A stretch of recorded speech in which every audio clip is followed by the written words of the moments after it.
Hello there. I hope you're well. I'm Hiramoni and welcome to Get Set Global. In today's discussion, we will talk about divorce from varying perspectives, a topic that was considered to be taboo in our society. But have we moved on? Are we seeing a changing attitude to divorce? Is divorce more acceptable now, or just that it's more prevalent? Are women and men breaking the stigma around separation? Are they challenging the status quo like never before? Or does the majority of the population still sees the idea as taboo?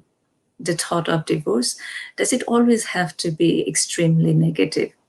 Is there such a thing as happily divorced? We will get to explore all of it today as my guest will share their personal experience and the experience of dealing with clients as a divorce coach. And I'm really grateful to my guests who are willing to have an open conversation about their experience of divorce and where we are with it as a society at large.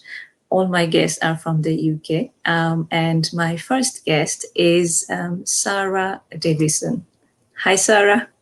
Hi, Lovely to have Hira. you. Hi. Thank you so much for joining. Oh, thank you for asking me. I'm very excited to be here. Absolutely. It's a great pleasure. Let me also bring the other two guests. My next guest is Gautam Borthakur. Hi, Gautam. Hi, Lovely hi. to have you here. Thank you Well, so thank much. you for having me. Thank you Yeah, so thank you much. for having me on your show. Yeah. Perfect. And my third guest is Sara Chaudhary. Hi, Sara. Hi, thank you for Hi. having me. No, not at all. It's a great pleasure to have all of you here. Thank you for your time. And before we start the discussion, I just thought I'll do a very quick brief for all my guests. So let me start with Sara. Sara is a world leading divorce coach. She's a best selling author as well, a life and business coach. She's an NLP master practitioner and a motivational speaker. Um, Coming to Gautam Bodhakur, he was born to an Assamese family, is raised in the UK. He runs a successful business here in the UK, and he hasn't told me, but I suppose he is also part of a musical band. He will tell me more about it. And Sara Chaudhary, she is a TV chef and she is an Indian food expert. Her recipes and her articles have been published in many prestigious publications. She presented BBC's Inside Out, highlighting female chefs in the UK, and she has been also awarded by HRH the Princess Royal for her contribution to the catering industry. So thank you so much to all of you. Um, Let me start with Sara.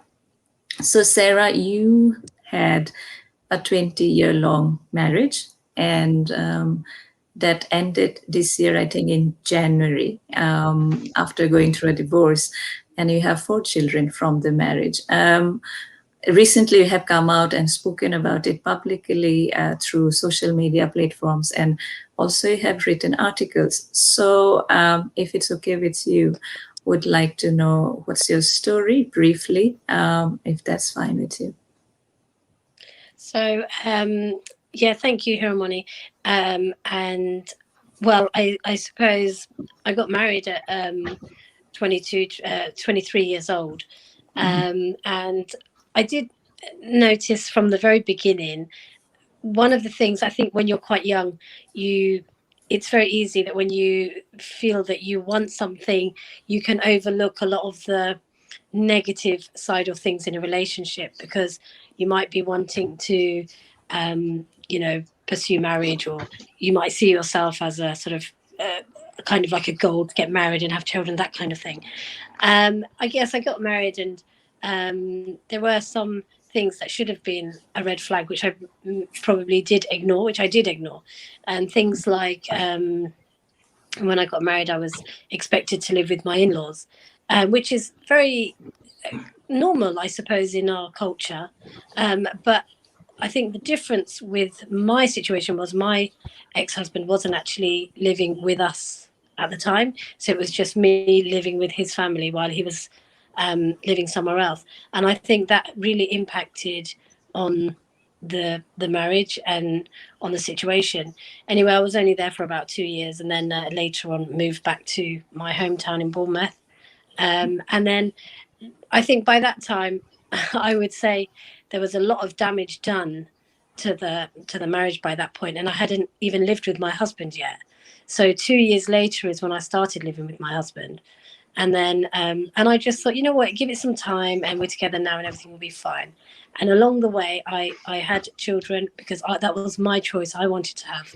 I always wanted 2 girls and 2 boys, and that's what I was gifted with. And I'm very grateful for that. But along the way, there was obviously lots of ups and downs and lots of issues along the way.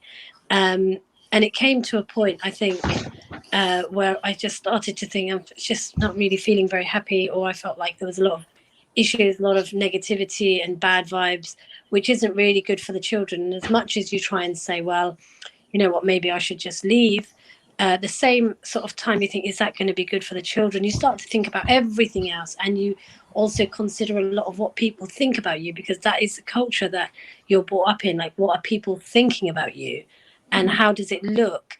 And you worry more about what people are saying than actually what you're feeling and what you're thinking and what you can cope with. So I think it got to a certain point, and then for me personally, in my life, I remember waking up one year on my wedding anniversary and just thinking, oh my God, and imagine waking up on your anniversary and just feeling like you don't really wish to continue for another year. Do you know what I mean? You just don't want to carry on. And so it wasn't it wasn't a nice space to be. And I don't think it was just a one-way thing. I don't think he really wanted it either, because if it was something that we both really wanted to work at, I think it would have been okay. I think there would have been an opportunity to improve it. Sure. But no, it wasn't. It wasn't something that I think we could work on. There was lots of issues that I had, financial control, lots of other bits and pieces that were happening in the marriage that I wasn't happy with as well. But, by the end of it, I would say I made a decision and chose to leave, and it's worked out for the best. Sure. No, thank you for sharing that. So obviously you got divorced this year in January. So I kind of feel you almost have said that it's not like you just woken up one morning and said somehow things are not working in this marriage, but that thought must have, you felt it before as well. It's just you said because of children, because of what people will say, you just kept working on, your relationship. That's the idea I get. Yeah. And I think that's really what a lot of people do. Sure. Yeah. No, we'll talk about that in a minute. But I want to go to Gautam now, because Gautam, you had a divorce a couple of years back, and from the marriage you have a son. So if it's fine by you, would like to hear your story. And actually, it was also, a lot. Yeah, sorry. No, I was also going to go on, ask your question here, huh? And I also wanted to know, are you in a co-parenting situation? And if yes, then how has that transition been, shifting from parenting to co-parenting? Okay. Well, I got married in 2002, and it was a semi-arranged marriage. And when we had been introduced, we both thought we were a good fit. She was from Guwahati, right. But when I met her, she was working in Italy, in Turin. We got married very quickly, as she came to live with me in Bristol. Right. And we had our ups and downs, but we were married for a long time, until I think about 10 years. I had a son in 2007, and it was about 2012 that we split up and got divorced. And I think the actual divorce was a very difficult time, because as I think Sarah mentioned, and as anyone who's been divorced knows, that emotionally you messed up. You're losing your person that you thought once would be your life partner. I was nearly bankrupt as well. I was trying to run a business by myself, and it nearly bankrupted me, divorce, because we went to court for custody of the child. And I actually went for full custody, but we got joint custody. So it worked out 1 week on and 1 week off. And we were living in West London at the time. And I thought after the divorce, I wanted to take my son back to Bristol, where I've got family, friends, business connections, all this. But the judge said we could have joint custody. And he said I had to remain in West London, where my ex-wife lives. So that was it. And actually at the time, I was quite glad I was in West London, because I didn't know many people there. I'd only been there a few years, and it's a big city, and it's quite easy to not be noticed by not have many friends in that area. And I was quite happy at that, because I didn't want anyone to know my business. I wanted to lock myself away. But I think what gave me strength to come out of that and not put my head in the sand was I had a son to look after. I couldn't just disappear. I couldn't go bankrupt. I had to build my business up again. And I think one of the things during divorce, there's a period where you're actually living with your wife at the same time, and you know you're going to get divorced. And there's that period where, and it's not pleasant. And actually, at some stage, I probably did drink too much, but in the end, I thought, this is just stupid. I'm not. So in the evening, after I put my son to bed at night, I went running. I started going running. And towards the end of that divorce period, I ran a marathon. And mentally, to me, thinking that if I can do that, then actually I can do many things. It was a big positive when there's just everything about divorce is negative. Right. I mean, you've got two families at each end. You've got a group of friends that you can perhaps be splitting up as well. And it's just not a pleasant thing. And it's quite a dark place as well.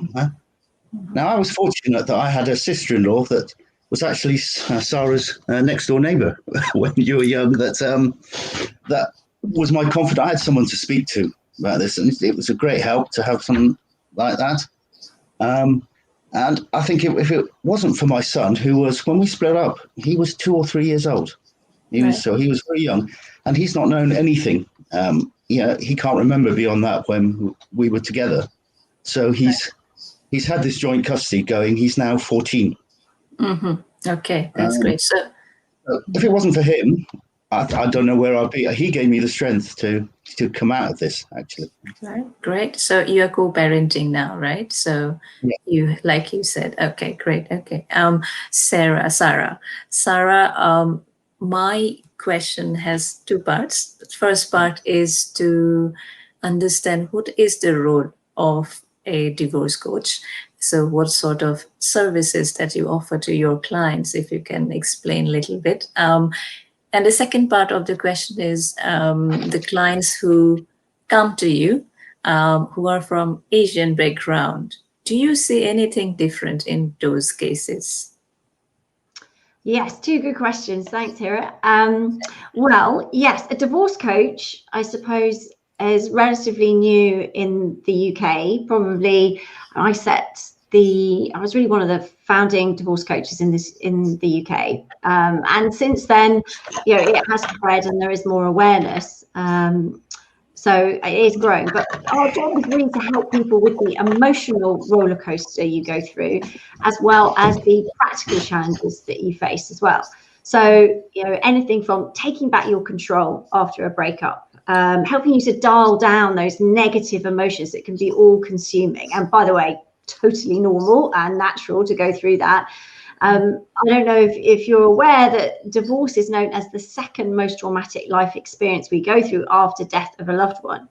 So it definitely isn't something that can be taken lightly, even if it is an amicable split, as Gwyneth Paltrow sort of brought to our attention conscious uncoupling about 4 or 5 years ago. I mean, that's great if you can do it. And obviously, I think everyone aspires to be able to sort of go their separate ways and remain amicable with their ex. unfortunately, there are times where even if you want to be amicable, your ex may be what I call a difficult person, which means that, you know, they are hell-bent on making it difficult. Then you might be doing something which I've termed aggressively severing instead of consciously uncoupling. So there's two sides of that spectrum, and we're probably seeing it right now in the UK on the news with Michael Gove and his wife Sarah Vine, who just announced they're sort of separated because they've drifted apart. Then obviously you've got the Matt Hancock and his wife Martha, who obviously that was a very different set of circumstances. So, you know, everybody is different and copes differently, and a divorce coach's job is to really tailor our approach to each individual and work with men and women all over the world just to help you cope better and start to feel happy again. So as in answer to your question about Asian clients, I mean, everybody is different, and, you know, so you couldn't even sort of just say, well, Asian clients tend to be this and Jewish clients tend to be like this. Everybody is so different, and it's you know, everyone is individual. But what I would say is that I have seen more of a stigma that remains in the Asian community than other communities. I think it tends to be harder because there's the family expectations. And actually, I've had a client quite recently who hadn't even told her best friend that her husband had moved out, and he had left her 8 months before. Wow. And she hadn't told anybody because she was finding it so difficult and embarrassing, and the expectations of other people on her were so difficult for her that she just thought, actually, I'm just going to stick my head in the sand and not say anything because I don't want anyone to know my business. A bit like Ghostin said, I just don't want anyone to know what's going on. And a lot of people feel like that anyway, but I think with the Asian community, what I've seen with my clients is they tend to worry a lot more about what other people are going to think and how it's going to affect not just their standing, but actually maybe their parents' standing in the community and other relatives and friends. So yeah, I do think that is a bigger concern. Yeah, no, you're absolutely probably right there, because there are cultural expectations, you know, like you have said, people are fearful about the backlash from families and community, you know, what they will think, especially after an extravaganza wedding, right? And things have not worked out. It's like almost seen as a shameful thing, I suppose. And that's why this discussion, does it have to be like that? I don't know where Sara is, but I'll then come to Gautam, you. Okay. I think, yeah, she's back. She's back, but I'll start with Gautam anyways. So Gautam, you have just spoken about how hard it was, difficult to go through the process. And like you said, you had someone to talk to. So this support, having some kind of support seems to be quite essential while people are going through this. Now, what I wanted to know is, are there enough support groups for men that you know of? And the second part is, do you think that men find it harder to open up, to talk about their emotional side from your experience? What do you think? I mean, there's no support group for men, not that I found. And actually, that whole emotional period of getting divorced, it took me about 2 years, I think, in that period to actually get over it, if you like. Yeah. Mm. And in fact, when I first split up, and I had my boy, as I said, he was very young. And I remember going to a women's coffee group, because there's no men's coffee group. Men go to pubs and watch football and swear. But I went to and actually it wasn't for me. You know, I didn't. So actually, I went into solitude. I just concentrated on looking after my son. My father, you know, my father was getting quite ill at that period as well. So at least I would go and visit my grandfather, you know, my boy's grandfather. And I have got 2 brothers and their families, you know, so we're reasonably close as well. We're quite close. So I did have them around me. Yeah? And actually for the period, I didn't really realize I needed anyone. I didn't realize I needed a support group. I just thought, the divorce I had, I thought, and I still do really, that my circumstances were my own. No one's going through the same sort of thing that I am. Right. It's a different story. And I thought that, you know, I've got to get through it. Yeah? And I think it would be good if there were men's groups. But I think if I can talk for 50% of the population of the earth, us men are we're not good at talking. about emotional side of things, and so I didn't. I didn't really. But as I said, I tried to focus on, I thought I've built my business once, I can do it again. And that thing about the moment that I can do, there was a big positive coming out of me. So I thought I can do positive things. And hopefully, touch wood, it's getting, I mean, the emotional scars are still there. I can tell you that me and my ex-wife, we don't get along. And it is difficult. And we both have our moments. And I've got a 14-year-old in the middle of that who I feel a bit sorry for about that. But it's just the cards that, that I've been dealt with in life, and you've got to carry on. So you have actually said that you don't know of many men's support group, and also have said men find it hard to talk about their emotional side. Now, I was doing a bit of research for today, and it does say, Sara will agree to this, that men, divorce is harder on men, although they're not very good in saying it. And that's the reason why I think support group is required. There is a experiment which was done by a charity that is actually a support group for men in the UK called onlydads.org, and they have found out that they did this experiment with this room full of men, and there was not a single divorced man, who said that they have not had mental health issues after divorce. So clearly there is so much need for, having that kind of support, and good that you have said that men are not good in saying how they feel. Sara, would you agree to that?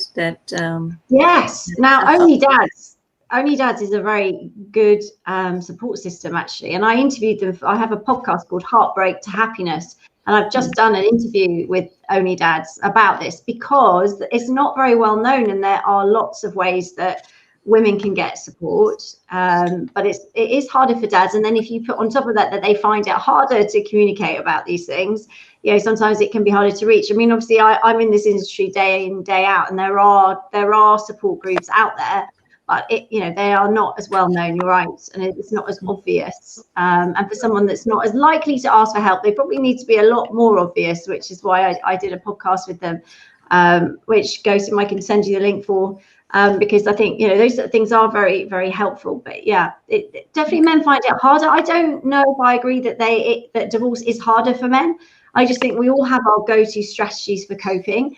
And us women, we usually are quite good at talking about our emotions, and we'll go and we'll sit with friends and we will talk about it.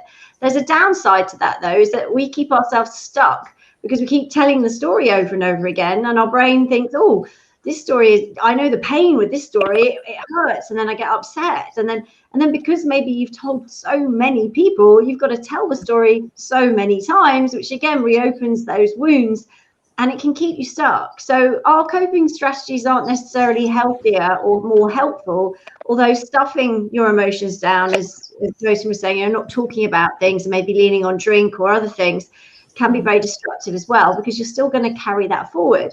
But I think, like Gosam said, it's important to know that, yes, you will have scars, emotional scars from these breakups, because it is trauma. But the good news is they don't have to define you.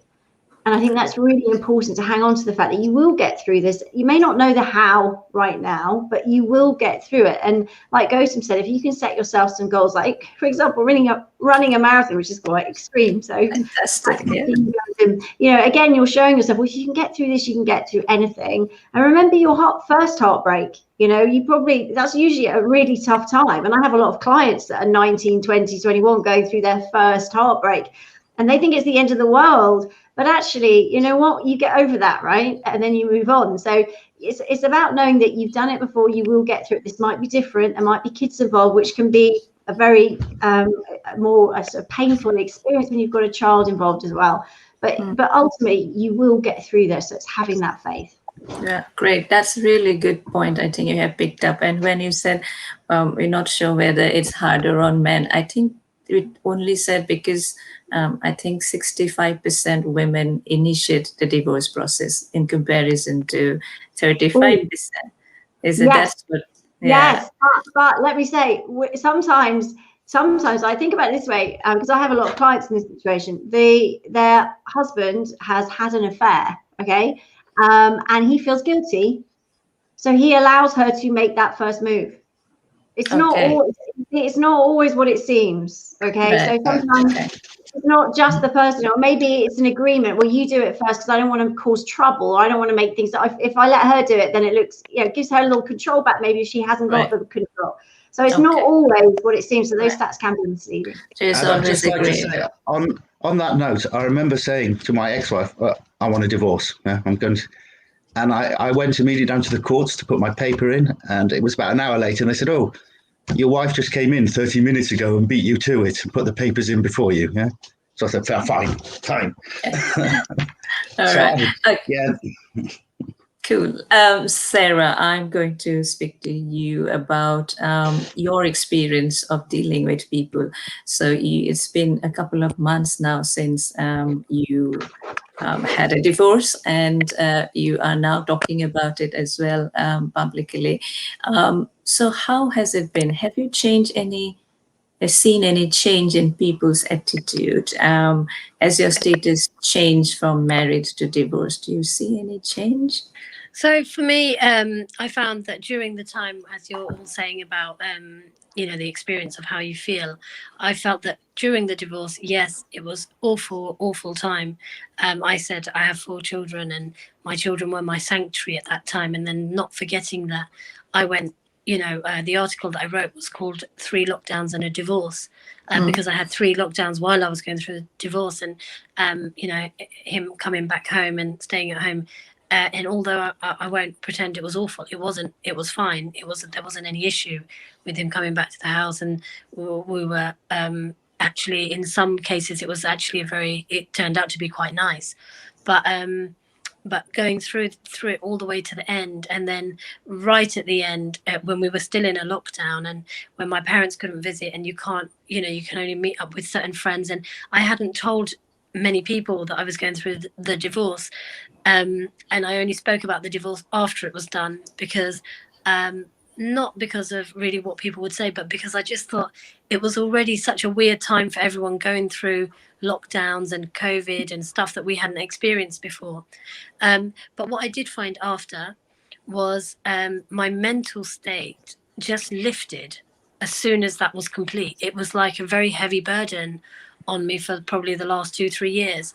And then after that happened, I just felt very lifted and a little bit kind of lighter, if you like. And then I found that the way that people have portrayed it after, because I've been brought up with that kind of mentality about stigma, when people get divorced, and I was expecting some stuff, I was expecting things, people might say something or drop something in.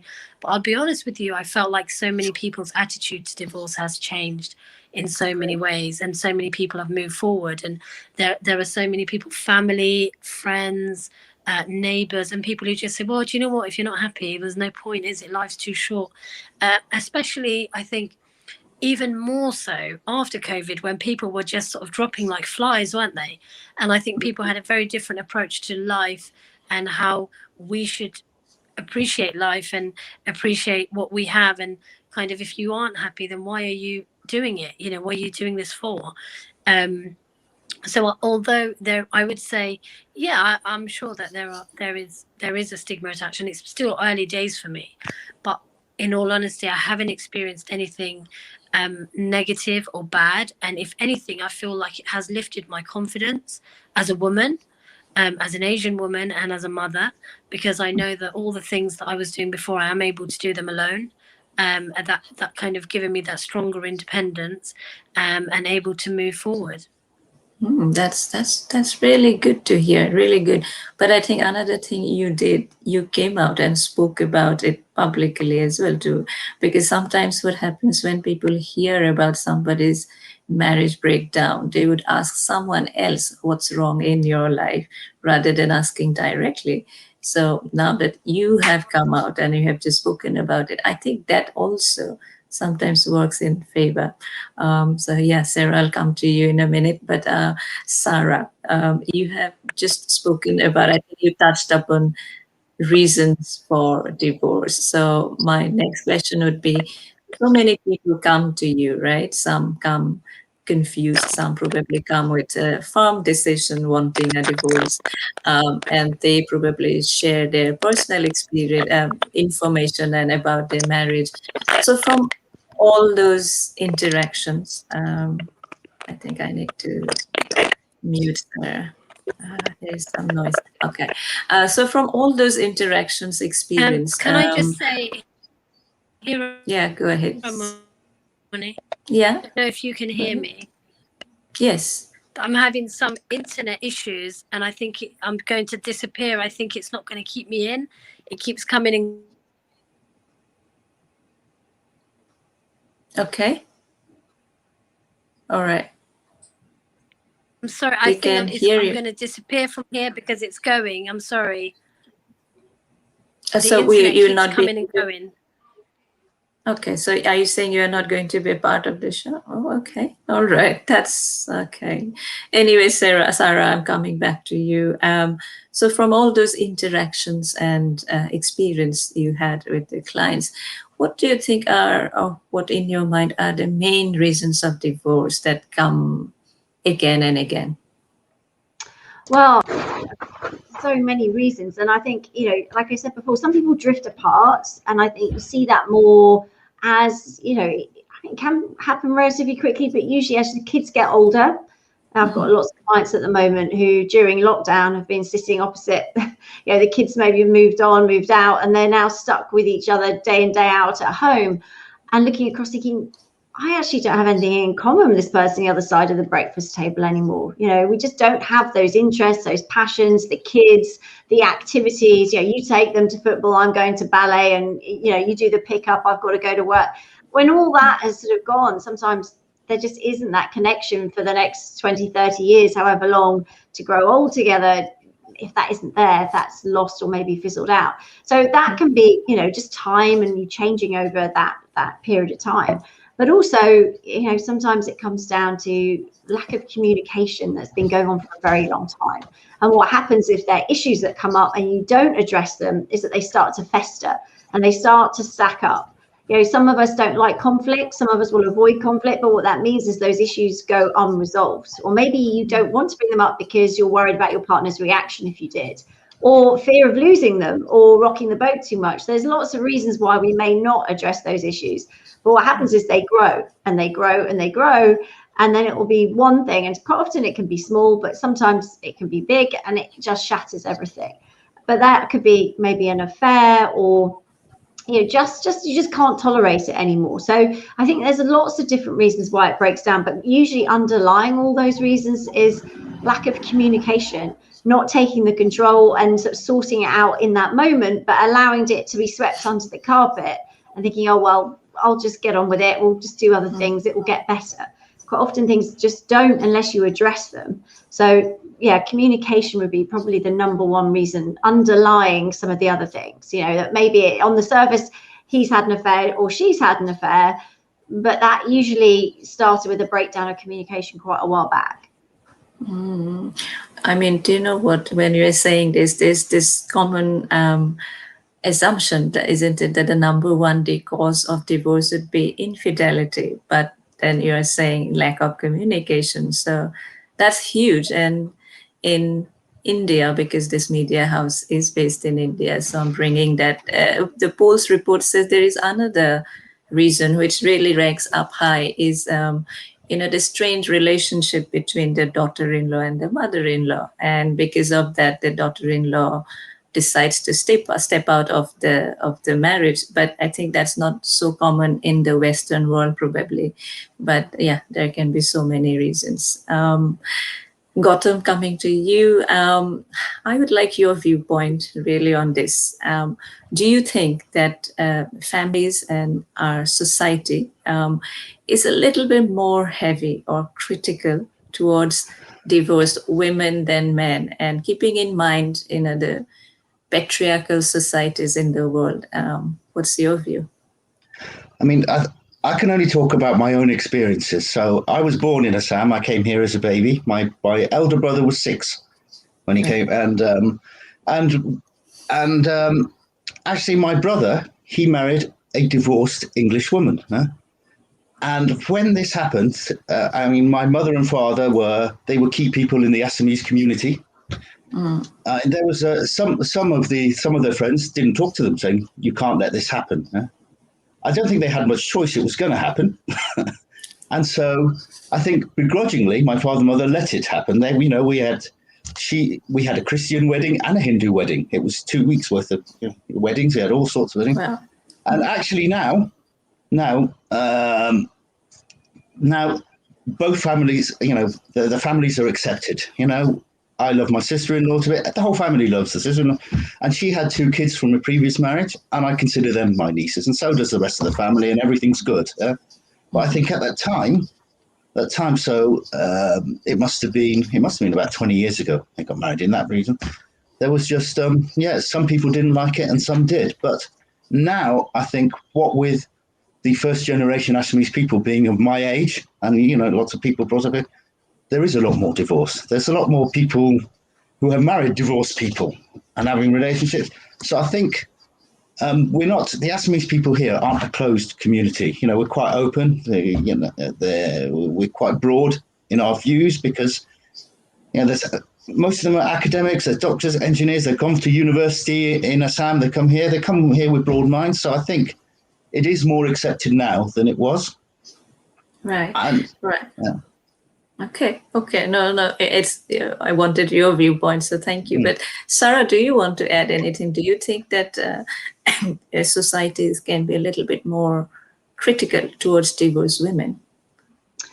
I think there's still a stigma, absolutely. But I think it's more about a lack of education these days, because there's a lot of traditions out there that people just repeat because that's what they've always done, rather than actually thinking, how is this best serving us? And, times have changed. Like Gautam was saying, there's so many different scenarios now that could play out. And, if you look around the schools in the UK, 2.4 kids and mum and dad together, it's just not the norm. I mean, it really isn't the norm. There's lots of different ways to have kids these days. I interviewed a lady from my podcast who went through IVF and a sperm donor, and she knows a lot of people in her community that are doing that. And that's now becoming an option for women who don't have a man in their lives. There's so many new things that are more normal now than ever before. So I think we've got to start educating on, and that's part of my role as well in the media and my articles and my books that I've written is, that divorce happens to, the best of us in some cases. We go through times, and often if you're not being divorced, you can see it as a failure. I know I certainly saw divorce as a failure until I went through it. And I thought, oh my goodness, am I a failure? And I was thinking, actually, this is a little bit out of my control in some ways, and some things I did have a responsibility, but I'm learning from this, and I think the important thing is that, like Gautam said, you only live once. We have the cards we've been dealt, but it's what you do with it, and divorce can actually be a really healthy option. If you were in an unhealthy relationship, if you were in a toxic relationship or an abusive relationship, and as the patron of a domestic abuse charity called the DASH charity, which stands for Domestic Abuse Stops Here, I've seen that in that charity alone, over 300% increase in calls during the pandemic. So there's a massive rise in that. So, there's so many reasons why relationships break down if they're not healthy, or even if they're healthy, but you've just fallen out of love. And maybe you're one of those people who's watching those rom-coms on telly thinking, oh, I wish that was me and I'm never going to have that again. If that's how you're feeling, then it's time to take your power back and start deciding what you want in life. Because a lot of people stay together for the kids. A lot of people stay together because of what everybody else is going to think. But you don't want to be unhappy for the rest of your life just because of what somebody else might or might not think.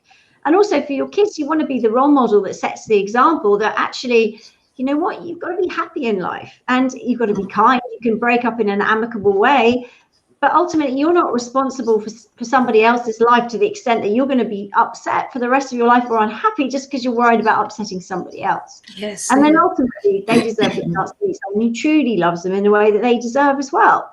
So there's so many ways of looking at this, but I do think it comes back to education and people understanding that, divorce can be a really healthy option and gives you a chance to redesign your life just the way you want it.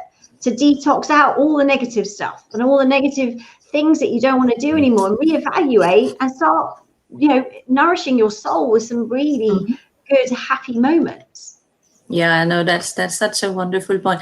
I actually would like to talk a little bit more about that. But when this question was a little bit important, when I asked, if there is still a little bit more stigma attached to divorced women, because I actually invited this man who is a researcher. He has done some research on this, but because of his double booking, he couldn't make it. And it does say that, especially I think in India, you would see that the prospects of remarrying for divorced women is still far lesser than divorced men. And it is still, they're more scrutinized, they're judged. I think trust is an issue. So it is still there.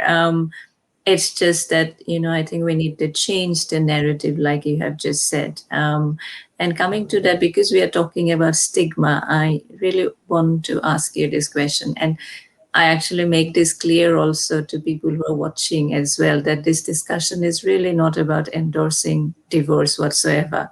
You have said a while back that this is the second, I think, stigmatizing experience in people's lives. So clearly it's so traumatizing.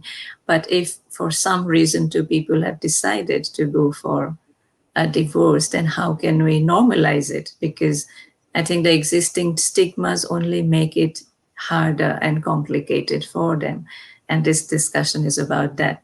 So Sara, to end those stigmas, those taboos, what sort of things need to happen? And keeping in mind that different countries are in different stages of the graph. So are there general principles that can be applied anywhere?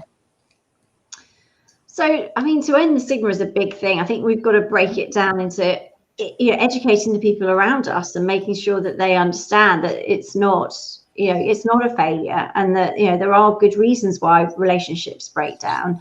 And just because, there's that old saying, isn't there, that if you keep on doing the things you've always done them, you're going to get the same results. So if you're going to stay in a marriage that's toxic, and then unless you take a step back and both commit to making some big changes, it's not going to work out. And I'm a big advocate for working at your marriage and doing what you can to get it back on track, and even committing like a 3-month period to do everything you can to step up and communicate with your ex, and what would you like me to do differently, and what would I like you to do differently, and let's both commit to showing up and doing those things for 12 weeks, which is going to give you more clarity on making a better decision. Can we sustain this or not? But I think educating and having those friends around you that are going to be there for you, because whilst there might be other people in the community who, maybe hold on to those sort of more traditional views, that it does have a stigma, that are going to have their own opinion. We can't control other people. The only thing you control is you. So pick the friends. Like Gosam had his brother's wife, who I know personally is an awesome human being. We all need awesome human beings like her in our lives, so that you have that go-to friend who will be there for you, who have your back, who loves you and cares for you and give you that positivity, as well as that genuine love and support that you need, just to hold you while you're in that space.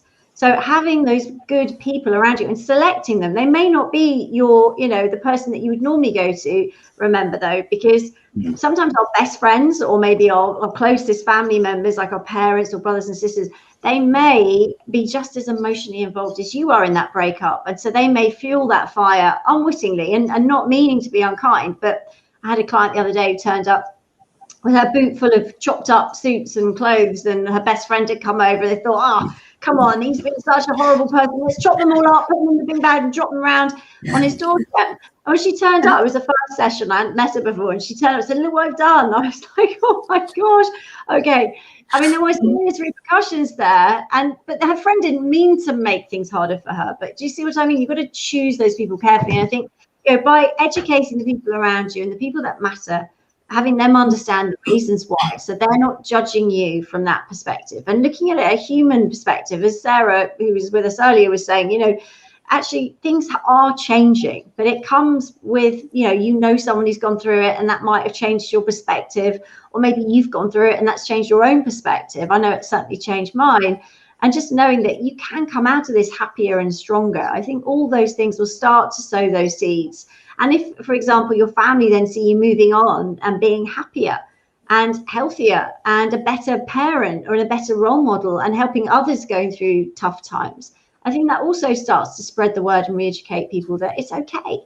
You know, it's okay. And if it's not working, then the best thing might be for you to remove yourself from that situation. And if they can see the benefits, then that starts to dial down that stigma.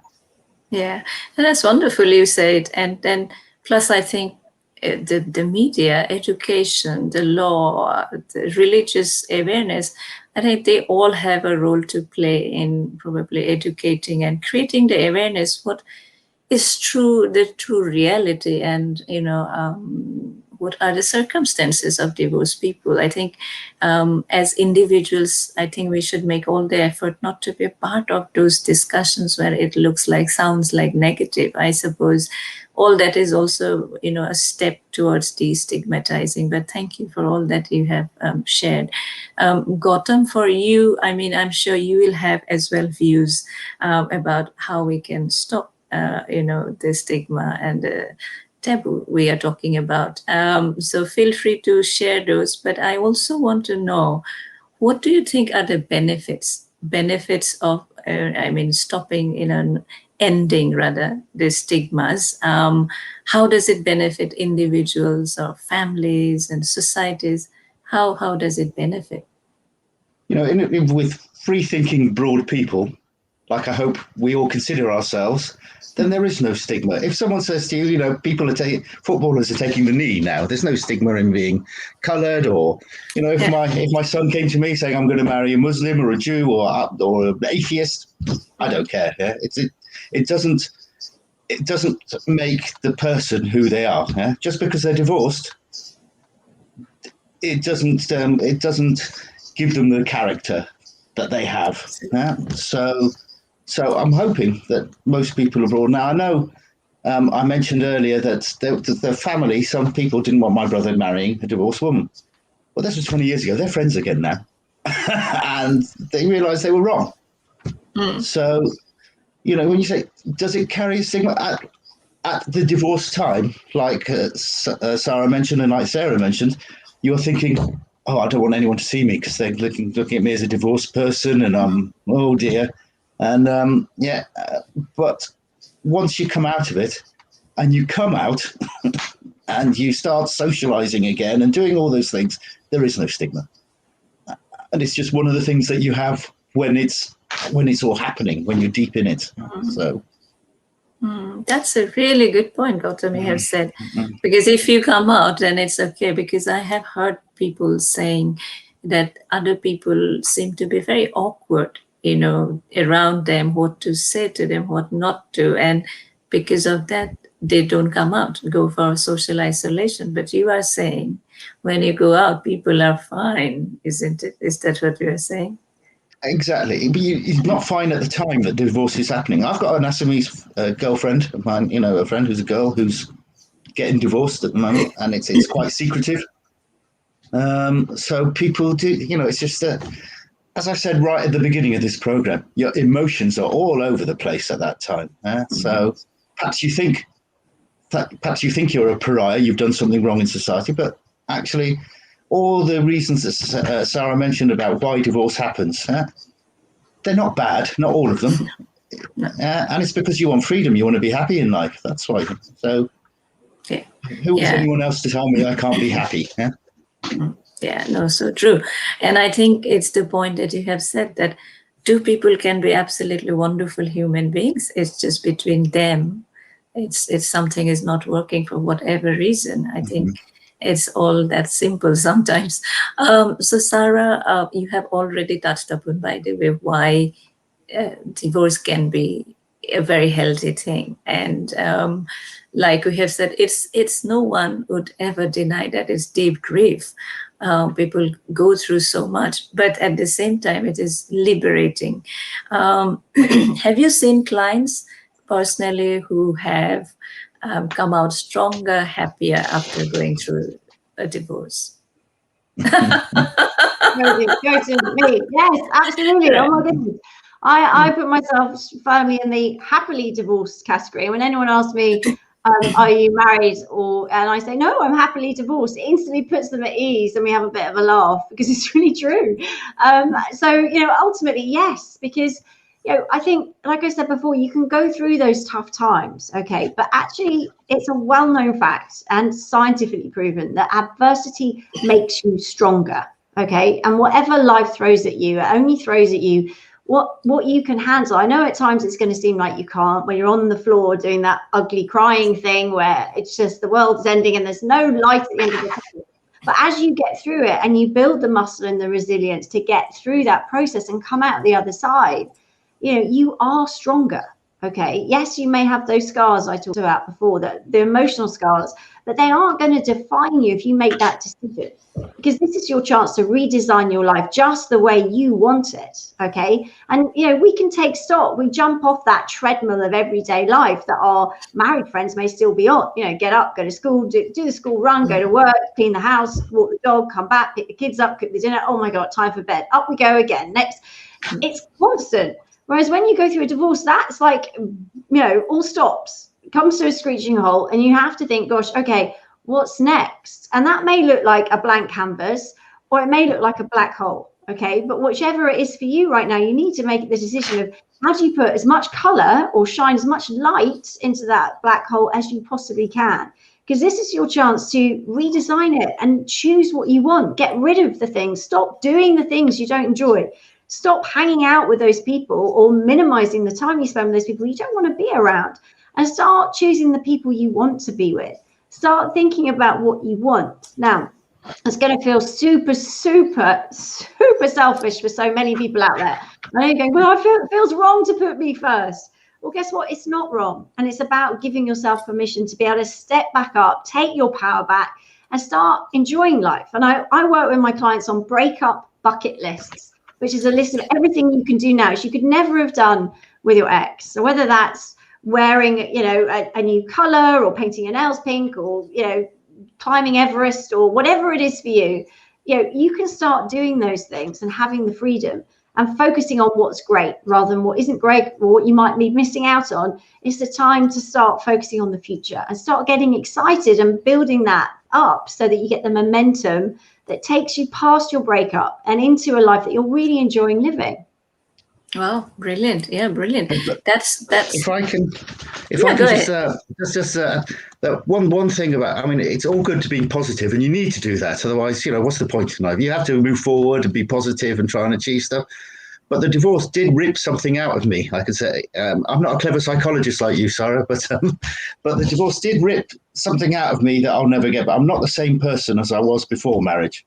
And whether that's life, but it was because of the painful experience. And one of the things that I've missed is before marriage, with friends, I used to laugh so my belly hurt. I don't know if you've ever done that, but since marriage, I've not done that. I just haven't done it. And I would like to. But so I think it's... I think it can change you. It absolutely can.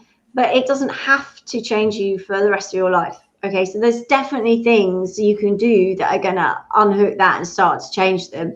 And I think, it's about looking for how you do that, because I would hate for you ghosting, because I know you, and obviously we don't speak very much because I know your brother, who makes me belly laugh, to be fair. He is very funny. But I think, I think it's about learning just those little tricks so that you don't have to live with that, because that would be really sad to think that had gone, because it hasn't. I know you've been through a hard time, but you can get that back. It's not like you can't, you can. So it's about finding ways to start reigniting that. And, you can, and you will. I hope so. That's great. That's great. But no, Gautam, good that you also picked that up, because like I said before, it's really, we are not trying to glorify divorce whatsoever, because we know there's so much that one person goes through.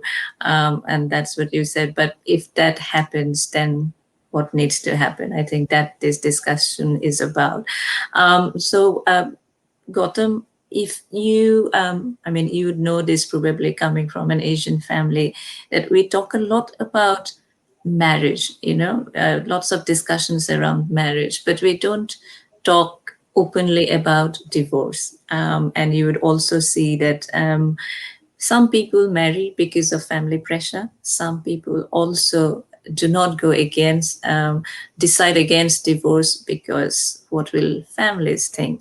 So as family seems to be such a big part of the entire thing, what would be your message to maybe parents, families, relatives, whatever that is? What do you want to say? Oh goodness me, I can't advise or say anything No, to others it's yeah. because I'll tell you why. Because divorce, it's a very personal thing. Yeah? Mm. That thing is happening to yourself, and that thing is now. I can't go into the specifics of my divorce because it wouldn't be right to do that if she's there. So, um, um, but all I can say is that my family did support me. They were there for me, and actually, they knew that the divorce should happen because I wasn't happy. Yeah?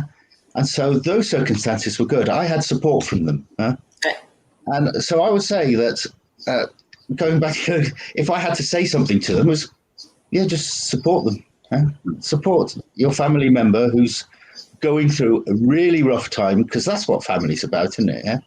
It's not only having a good time, it's about, which is important, but it's about some of the rough times. And so, yeah, just support them and be there for them. That's what I would say. Great. I mean, this is what I wanted to hear, because you would probably say that family support has helped you get through the process. And there would be cases where that support is missing. And also, sometimes it's important to know that, as big as this is decision like divorce, is really impulsive. They must have tried months and years before coming to that, and they gave up. So it's not about shaming and blaming, that has to stop. And like you said, it's the Actually, support. some of the family members before the divorce, they came along and said, right, we're going to try stuff. They acted as marriage counselors. And so we had to sit in a room together and write 3 things nice about each other. And she had to do the same. So actually, they tried to keep the marriage together, but we tried. We tried this sort of counselling type things, and it wasn't to be. So they tried to heal it, and then they supported me when I cut it. Yeah. Fantastic. Yeah, great. No, great to hear that, Gautam. So Sara, if someone comes to you who are confused, like Gautam just said, that they did some of this exercise of what are the good things and stuff like that. So people can be confused. Sometimes they're stuck. They try doing different things, but everything comes back to what it was. And sometimes they also find they don't know how to find the best solution. What do you tell those clients? What's your advice to them? Well, first of all, getting your breakup support team is really essential. Like Gautam said, having carefully chosen family and friend members around you, I think, is key. If you think you're going to need legal advice, even if your ex is saying you don't, sometimes it's good to get an understanding of what you're legally entitled to, because every situation is different. If you're worried about finances, you can go through budgets, what you would have to live on if you split your finances with someone who's an expert in that area. Obviously working. I mean, I'm a coach, and I train people to become breakup and divorce coaches. Actually, we don't have a coach in India, but we have a coach in 13 different countries around the world. But I think actually sometimes training to help other people in these situations can really help you on your own journey as you learn the tools as well. But the good news is there are lots of tools and techniques out there that you can use that are going to help you dial down those negative emotions. And you can access those. I mean, my podcast, Heartbreak to Happiness, is on iTunes. It's all free. You can get a lot of the content from there. But just immerse yourself in that, in getting the help. My book, Uncoupling, How to Survive Breakup or Divorce, those, there's a lot of information that is out there that can help you, that doesn't cost anything, but will help you just to rebuild your life and start feeling, more in control at a time where it is an emotional roller coaster, but knowing that it will get better and you will come out the other side stronger and, with more opportunities than you can ever dream of from where you are right now, for sure. Yeah, that's be careful with that lawyer thing, because that nearly bankrupted me. Yeah? But emotionally all over the place, and I was giving money to the lawyer, and actually my lawyer was rubbish. Yeah, and I didn't know that at the time. Yeah? In retrospect, I can see that. and it nearly did me in. Yeah? And luckily, I've Yeah, you recovered need to from be it. careful. Absolutely. I mean, I was talking there, Gautam, about just asking just to get an advice on what you're entitled to before you decide whether you're going to go with a lawyer and do that, because it can be extremely expensive. You're absolutely right. Yeah. You do need to really watch that, because it can just spiral out of control. So I'm not advocating going through that process. I'm just saying understand what your rights are legally, so you know where you're going to stand moving forward. Would you then say that, of course, I think Gautam has really picked a really important point. Lots of couples, the first thing will come to mind is to sort out the legal side of things. But would you then say it is sometimes really good to find somebody like you, a divorce coach, who will have a neutral narrative anyways, and also help through the process, also to keep the right perspectives? Would you say that that probably is a better approach? It can be. It just depends. I mean, if you are amicably breaking up, you might be able to do that on your own. But if as a divorce coach, I see usually one side. I don't do couples therapy because there's marriage counselling, relationship therapists for that. I deal with one side. So, but again, it's good to get someone that you can talk to, you can confide in, that can help you take the emotion out. Because when the divorce process, especially the legal process, becomes emotional, that's when it starts to spiral out of control. You're firing letters off to get your point across, to let them know how you're feeling. And that is very, very expensive. When actually the judge is going to strip all that out and only interested in, well, who owns what? What's the net worth? Okay, right, let's divide this up. So I think it's really important, as Gautam said, just to watch your costs there. And if you don't need to get into the legal process and you can work it out yourselves and just get a lawyer to stamp off the agreement, great. But if you're divorcing a difficult person, that may not be possible. So again, you've got to, and a divorce coach will be able to help you navigate that really fine line. And we don't give legal advice or financial advice, but we do understand the system. So I think it can be very, very helpful and save you money in the long run. That's it. Yeah, save you money, but also you said that, taking care of the emotional side can be quite helpful in the process to keep the focus. So Gautam, what would be, what change do you want to see? Or rather, should I say, what would you like some of the takeaways to be from this discussion? Although you have been talking about various things, but is there a few things that you feel? Well, what's the title? It says, does divorce still carry a stigma? I hope the answer is no.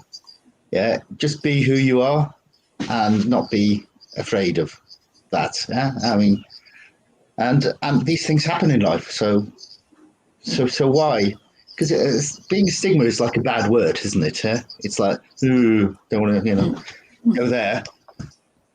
But it doesn't have to be. Yeah? As Sara mentioned, divorce can be liberating. It's your next chapter in life. Yeah, it's the next chapter in life beyond coronavirus. That's true. That's true. And also, you know what? It can sometimes stifle each other's growth when you are in a difficult relationship. So sometimes it helps you to grow when you're out of it. And for me, I don't think it's a stigma. For my friends and for my family, it isn't. But where it does affect is my 14-year-old boy. And this is what because we had joint custodies with his mother and he comes back to me. It's week on, week off. But he started asking questions saying, who am I going to invite to my wedding? Mother or father? And I think now there's because I've got a son, I think it does affect him, actually. I never thought it did when he was 3 or 4, but it does. So I think I need to put some energy into making sure that he's happy and healthy mentally as well, and emotionally. Great. That's great. So, Sara, what would you say? I think because we haven't really covered the children's side of things at all.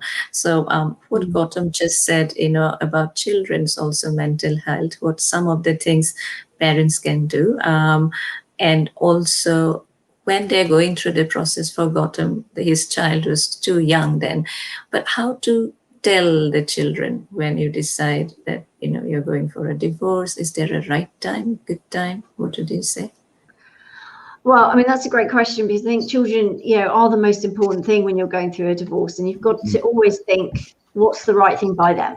Okay, and that means not reacting in the moment. It's not doing the right thing by your kids is rarely the easiest thing, I'm afraid. Usually it's the I just want to say this, but I'm not going to say it. Okay, I want to do this, but I'm just going to cause more problems. I'm not going to do it. So it's really just having that front and foremost. What's the best outcome here for my child or my children?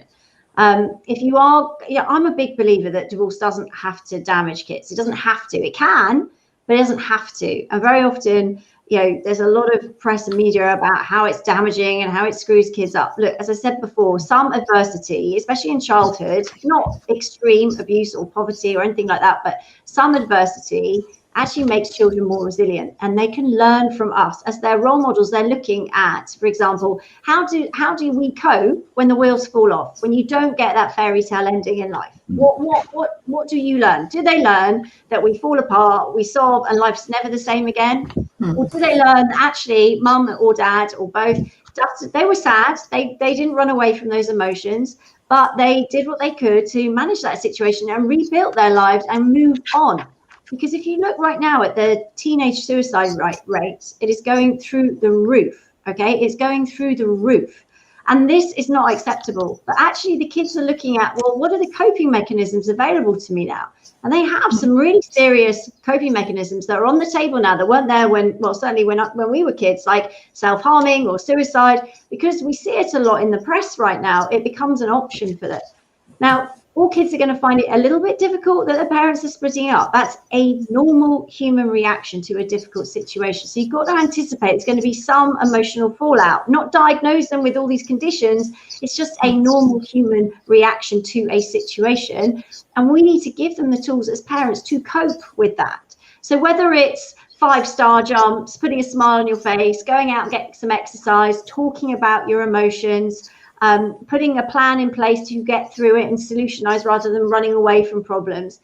They're going to watch us as their role models and learn from us. Okay, and we can have those discussions with kids to build their toolkit of resources. So when the wheels fall off, because someone's going to cheat on them, someone's going to lie to them, someone's going to let them down, they're not going to get everything they want in life, because that's life, right? So if we can equip them, use this tough experience of a divorce to show them how they can cope, how they can rebuild their lives, and what they can go on and do, and it doesn't limit them or doesn't tarnish them in any way, or it may have, like, I know Davison said it wasn't as happy anymore, but you can work on that and get that back just to show them they can. So that gives them the hope. And then when you're telling your kids, if you can sit down with your ex, obviously that would be great, but I appreciate a lot of people can't do that. But number one is reassure them it's not their fault, it's nothing they did, and that both parents still love them, if that is true, obviously. But stick to the truth. Don't overpromise. It's going to be great, it's going to be fantastic. It's probably, it's going to be different, but there's going to be great things about both. You can have 2 Christmases, 2 birthdays, 2 sets of toys. Find the things, because the kids will take their lead from you. Please don't be emotional when you're telling them. Be practical. It can be a little bit sad, obviously, but sobbing uncontrollably, they're going to think, gosh, they're telling me this, but look at their body language. The unconscious message will be, it's worse than they're telling me. So you've got to compose yourself, go in, explain it factually, don't overpromise, don't say anything that isn't going to be true, but let them know that other friends have gone through this too. That's always a good way as well of saying, well, so and so, they do this and this person does this. Or watch movies again where kids are living in separate homes and it's working and it's going well. There's lots of ways you can reinforce a positive message to kids. And as I said, they're never going to be the only kid in the whole class or the whole year group, because it's just not that way anymore. So I think it's actually becoming more normal, and they will take their lead from you. Yes, yeah, so true. And also, I think a happier parent is a better parent, isn't it? And I mean, it's not the end of the world when they think that's the worst thing that can happen to a child. It's not true. Probably enduring a hostile life can be a worse thing. So what you said makes absolute sense. We'll have to actually end here because of time.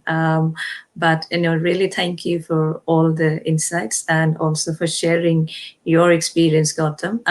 How can people find you, Sara? You said about your book, and you have also spoken about your podcast, and also you have a website. How can they find you? So if you're interested in following me on Instagram, it's Sara Davison Divorce Coach. My website is saradavison.com. If you're interested in coaching or training to become a coach, that's all on my website, saradavison.com. And yeah, I mean, it's been great. And thank you, Gautam and Hira, for being such great co-guests on this. It's been fab. I've really enjoyed it. Same here, absolutely. No, thank you for all the balanced views, Sara, and also the neutral perspectives. And Gautam, so thankful to you that you came here, and it's not always easy to share personal experience, but you did that. So thank you ever so much to both of you. Thank you for having me. Not at all. Great pleasure. And yeah, goodbye to both of you. And also thank you to the Sentinel people who are watching the show. Yeah, keep well, to look after yourself, and goodbye for now. Bye.